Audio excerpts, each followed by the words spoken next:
Bienvenue sur l'écoute du monde. Likez et abonnez-vous pour rester au cœur de l'actualité mondiale. Attention, ce que vous allez entendre n'est pas un simple fait divers. C'est une affaire qui, en quelques heures, a plongé la Côte d'Ivoire dans une nouvelle zone de turbulence politique. Imaginez, à 3 jours du scrutin présidentiel, un des sites les plus crédibles du pays, Abidjan.net, publie des résultats, avant même que les électeurs ne votent. Oui, vous avez bien entendu, les résultats étaient déjà là, complets, avec des pourcentages, des chiffres, des régions, et même un vainqueur potentiel. Une erreur? Une manipulation? Une fuite interne? Le pays s'interroge et la tension est à son comble. Cet incident, à lui seul, remet en question tous les devises de confiance démocratique. Dans un pays où chaque élection ravive des blessures anciennes, la moindre suspicion devient une étincelle dans une poudrière. Publier des résultats avant le vote, c'est comme montrer les cartes avant la partie. Tout le monde doute, plus personne ne joue. Le 24 octobre 2025, alors que la population se préparait à aller voter, Abidjan.net met en ligne une série de tableaux détaillant les scores de chaque candidat, région par région. Des chiffres précis, ordonnés, présentés comme officiels. Le problème? Le scrutin n'avait pas encore commencé. En quelques minutes, la nouvelle fait le tour des réseaux sociaux. Des captures d'écran circulent, des vidéos se multiplient, des internautes crient au scandale. Voilà la preuve. Tout est déjà décidé. Dans plusieurs quartiers d'Abidjan, la colère monte. Certains accusent le pouvoir d'avoir orchestré un pré-vote numérique. D'autres y voient la main d'une opposition cherchant à discréditer le processus. Mais une chose est sûre, la confiance s'effondre. Cet épisode prouve à quel point l'information numérique est devenue un champ de bataille politique. Abidjan.net, en tant que média d'influence, joue un rôle que beaucoup de citoyens sous-estiment, celui de faiseur d'opinion. Dans un pays polarisé, publier une seule ligne erronée, c'est comme jeter une allumette dans une réserve d'essence. Et même si l'erreur venait d'un bug ou d'un test mal géré, la perception populaire, elle, ne pardonne pas. Car en politique africaine, la perception est souvent plus forte que la vérité. Face à la tempête, la Commission électorale indépendante, CEI, réagit rapidement. Son cabinet d'avocats, dirigé par Maître Binta Bakayoko, dépose une plainte officielle contre Abidjan.net. Les accusations sont lourdes: publication de fausses nouvelles, atteinte à l'ordre public, trouble à la paix sociale. Le communiqué, daté du 24 octobre, dénonce un acte irresponsable et une violation manifeste des lois régissant la presse en période électorale. La CEI précise: nous ne sommes, ni de près ni de loin, impliqués dans cette affaire.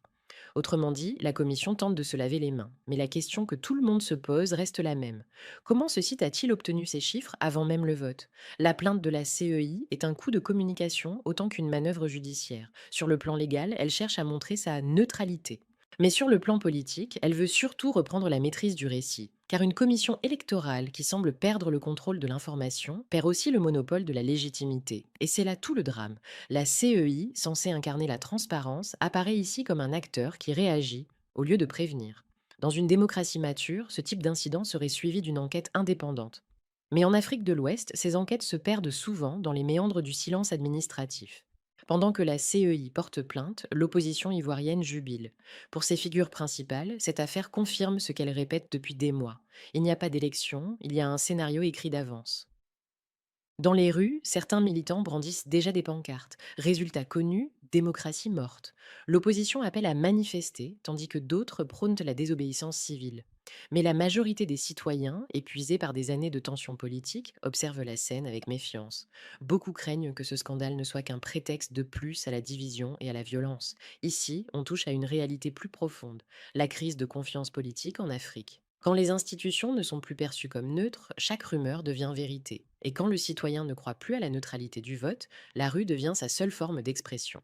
Ce type de scandale ne profite donc à personne. Le pouvoir y perd en légitimité, l'opposition s'y engouffre sans preuve, et la population, elle, s'enfonce dans le désenchantement. La vraie victime, ici, ce n'est ni la CEI, ni Abidjan.net, ni Ouattara. C'est la crédibilité démocratique du pays.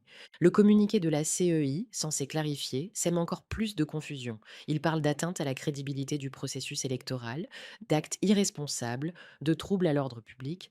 Mais en reconnaissant que l'affaire porte atteinte à la crédibilité du vote, la CEI admet implicitement que la confiance populaire est déjà perdue. Pire, certaines phrases du texte semblent contradictoires. Comment une institution indépendante peut-elle se plaindre d'un média tout en refusant d'expliquer comment celui-ci a obtenu des données aussi précises, et pourquoi ce silence sur la source potentielle de la fuite? Le problème n'est plus technique, il est symbolique. Quand une institution régulatrice se justifie au lieu d'imposer la confiance, elle bascule du côté des accusés. La CEI, en réagissant ainsi, donne malgré elle raison au doute. Et cela montre un malaise structurel. En Côte d'Ivoire, comme dans beaucoup de pays africains, la démocratie fonctionne sur la foi, pas sur les preuves. Quand la foi disparaît, la machine se grippe. Et c'est exactement ce qui est en train de se produire. Depuis cette fuite, le régime Ouattara se retrouve dans une position délicate. Chaque mot, chaque geste est scruté. Sur les plateaux télé, les journalistes débattent: s'agit-il d'une manipulation interne, d'une erreur du média, d'un coup monté? Les rumeurs parlent de fuites involontaires, de mauvais fichiers transmis, voire de stratégie test. Mais peu importe la vérité, le mal est fait. Le pouvoir apparaît comme fragilisé. Les partisans du régime tentent de défendre la CEI et rappellent qu'Abidjan.net reste responsable de sa publication.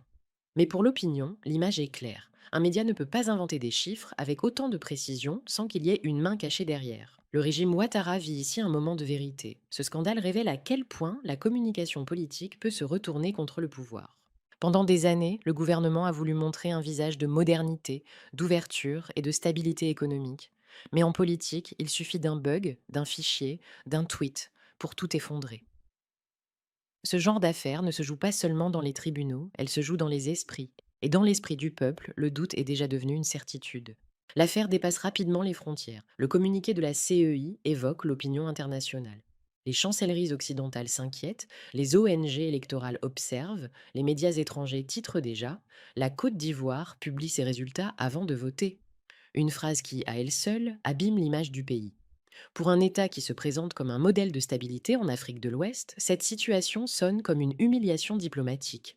À l'ère des réseaux et des flux médiatiques globaux, chaque erreur nationale devient une honte mondiale. Cette affaire montre que la Côte d'Ivoire, comme d'autres nations africaines, se trouve piégée entre souveraineté et crédibilité. D'un côté, elle veut gérer ses affaires à l'africaine, de l'autre, elle dépend du regard extérieur pour légitimer son processus démocratique.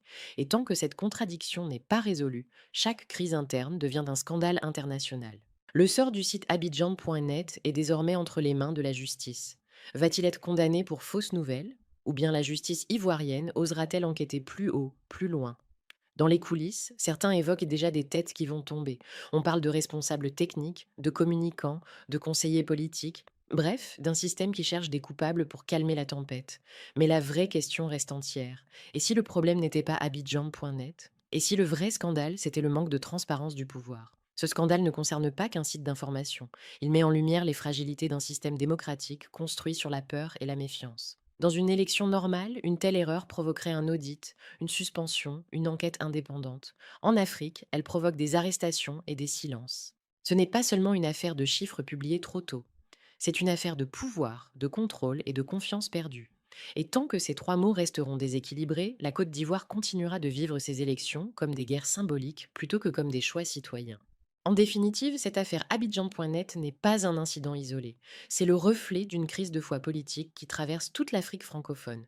Des commissions électorales accusées d'être aux ordres, des médias coincés entre vérité et survie, et des citoyens pris en otage entre le scepticisme et la peur. Alors, erreur technique, sabotage politique ou manipulation délibérée? Peu importe la réponse. Le plus inquiétant, c'est qu'une fois de plus, le peuple ne croit plus. Et quand le peuple ne croit plus, la démocratie devient une illusion.